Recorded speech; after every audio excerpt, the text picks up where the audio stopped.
Hello! Nag-breakfast na po kami. Para po siya. Ha? Sasagot. Sa'yo. Bakit ako na naman? Parang ako na naman para... Hindi, kasi po siyang makakatay mo. Nakakain ka naman ko sa to. Sarap. Chocolate ba to? Sige. Chocolate. Labas Baba. kasi. Ayan po yung friend ko. Nagbe-breakfast na po siya. Kinuha niya po lahat ng gusto niya. Balak niya ilagay sa bag niya kaso nakita niya yung sign na bawal maglagay, bawal mag-uwi. Ganda po siya today. Coco jam. Ito rin po yung friend Lemon. ko. Harap. Gano'ng kasarap? Mas masarap sa akin. Mas masarap. Mas masarap kay... O kaya kay...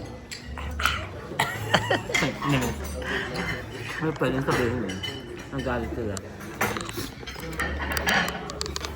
So, day 5 na po. Tigang pa rin kami. Mukha Kasi zero eto, balance mukha na eto na titirahin ng mga bakla. Very dry pa rin. Dryness pa rin. Sige po, busog na kami. Kaya ba? Hindi ka. Busog ka na? Hindi mo sure. Hindi sure ako. Nag-focus po ako sa ham at saka egg. Ano ka pa ng pagkain mo doon, Bading? Ayoko na. True? True. Mother? Mother mo. Bye. Bye.